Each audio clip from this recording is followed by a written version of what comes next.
Tadi kita membangun variabel namanya cumulative weight, total weight gitu. Kemudian kita melakukan pengklasifikasian atau pengelompokan menurut desil gitu ya.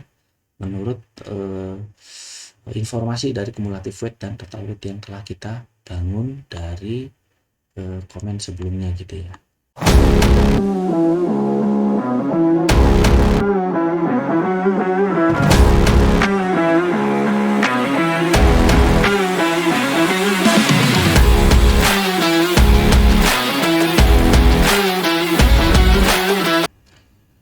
Oke guys, balik lagi dengan Data Analitika Indonesia.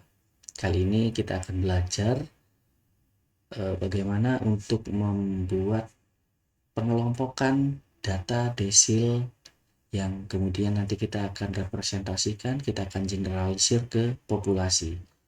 Jangan lupa ditonton video sebelumnya karena kita sudah membahas bagaimana membuat variabel desil berdasarkan data yang kita miliki. Ingat, di variabel sebelumnya kita memiliki jumlah data sebanyak berapa?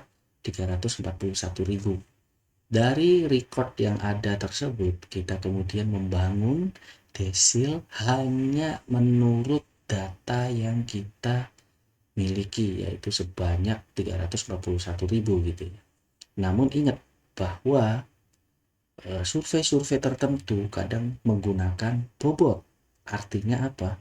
Artinya satu rumah tangga atau satu individu di dalam survei tersebut bisa saja mewakili sejumlah penduduk di dalam populasi. Ingat ya, kita harus ingat kembali konsep daripada sampel dan populasi. Karena kita tidak mungkin melakukan pendataan lengkap setiap waktu gitu ya untuk masyarakat Indonesia, maka kita gunakan sampel. Di mana sampel yang kita peroleh berdasarkan metode sampling tertentu lah, terus apa gitu ya. Tapi ingat bahwa kita menggunakan bobot. Kita mengasumsikan bahwa satu cases atau record yang kita miliki itu mewakili sejumlah penduduk, bisa 1.000, bisa 2.000, tergantung daripada teknik sampling yang kita terapkan ke dalam survei yang kita lakukan gitu. Oke, lalu bagaimana nih kalau kita pengen membuat desil yang itu nanti di generalisir ke populasi gitu ya. Tentunya kita harus menggunakan weight di dalam penghitungan atau pengelompokan desil yang nantinya di generalisir ke populasi. Baik, kita bersihkan dulu data yang sebelumnya. Oke, lalu kita panggil ulang datanya ya guys. Oke, nah di sini sudah terlihat ya guys. Oke, saya juga sudah menyiapkan do filenya ya supaya lebih efisien gitu ya.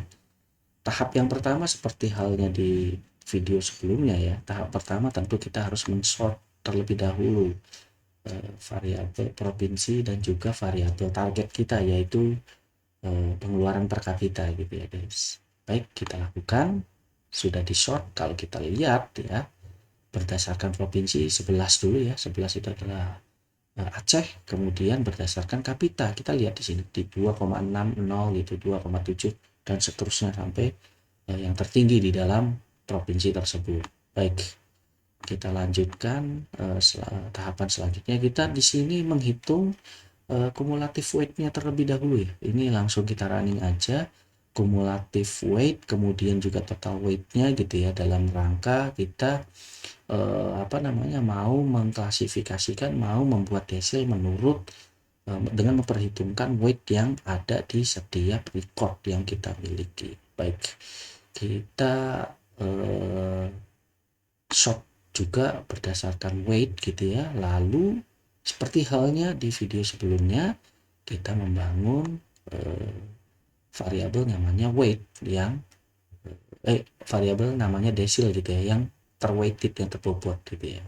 Baik, kemudian kita juga harus mengantisipasi karena mungkin ada yang rounding gitu ya, karena ada pembulatan gitu. Oke, lalu kita lihat terlebih dahulu sebelum kita melakukan collapse datanya gitu ya. Ini adalah data yang sudah kita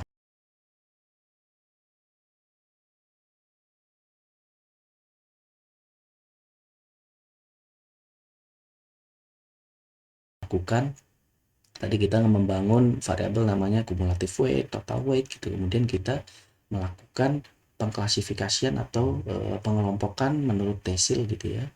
Menurut informasi dari cumulative weight dan total weight yang telah kita bangun dari komen sebelumnya gitu ya. Baik, setelah itu barulah kita lakukan hal yang sama, yaitu mengkolaps gitu ya. Ya, setelah kita kolaps nanti datanya jadi seperti ini, sama sebelumnya seperti yang sebelumnya ya guys.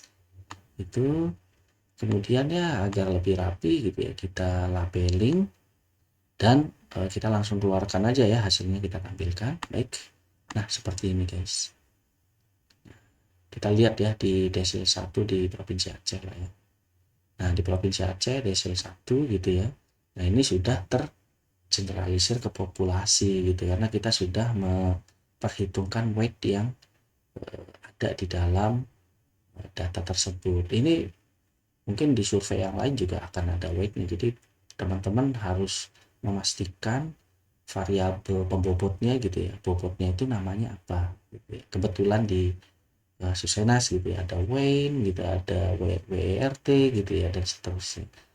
Nah yang menarik gitu ya, kemudian guys, kalau kita bandingkan hasilnya antara metode yang pertama di video sebelumnya dengan metode yang kedua ketika kita menggunakan bobot, maka kita lihat di sini hasilnya sudah saya ekspor ke Excel ya. Kita bandingkan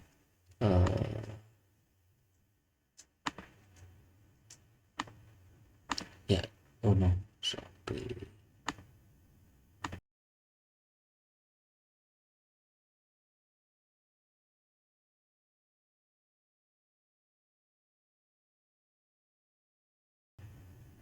Ya, kita lihat di sini ya. Ini untuk Aceh nih, sama-sama Aceh kan. Yang di sini 522, sementara kalau yang kita menggunakan weight 462.000. 522 lebih tinggi, kenapa? Ya iya, karena dia berdasarkan sampel doang. Saya kurang tahu ya, kita harus hitung dulu gitu berapa jumlah sampel untuk Provinsi Aceh gitu ya. Kalau tadi 341.000 itu kan untuk seluruh Indonesia. Yang di Aceh itu berapa, tapi ingat itu hanya sejumlah sampel yang kita miliki. Sementara di yang sebelah kanan ini ya, itu sudah mempertimbangkan weight, bahwa satu sampel, satu record yang ada di sana mewakili berapa sejumlah orang di populasi tersebut, sehingga ketika kita melibatkan weight atau pembobot gitu ya, maka rata-ratanya jadi lebih rendah daripada hanya rata-rata yang melibatkan sejumlah sampel yang kita miliki. Baik, ini menarik ya guys, karena kita sekarang sudah dapat desil 1 rata-rata pengeluaran per kapitanya berapa di Provinsi Aceh hingga Sumatera Utara, Sumatera Barat, dan seterusnya hingga sampai ke Papua gitu ya guys. Nah kalau sudah seperti enak guys, sudah sepertinya enak guys, nanti bisa dilakukan pengolahan gitu ya. Kita bisa lakukan running regression berdasarkan informasi desil yang sudah kita hitung seperti ini. Oke, itu saja tutorial kita pada video kali ini. Jangan lupa selalu mendukung channel ini untuk terus bertumbuh dengan apa? Dengan cara komen, like, dan juga share sebanyak-banyaknya kepada teman-teman kita yang sedang membutuhkan pelatihan pengolahan data menggunakan Stata. See you, sampai jumpa di video selanjutnya. Terima kasih.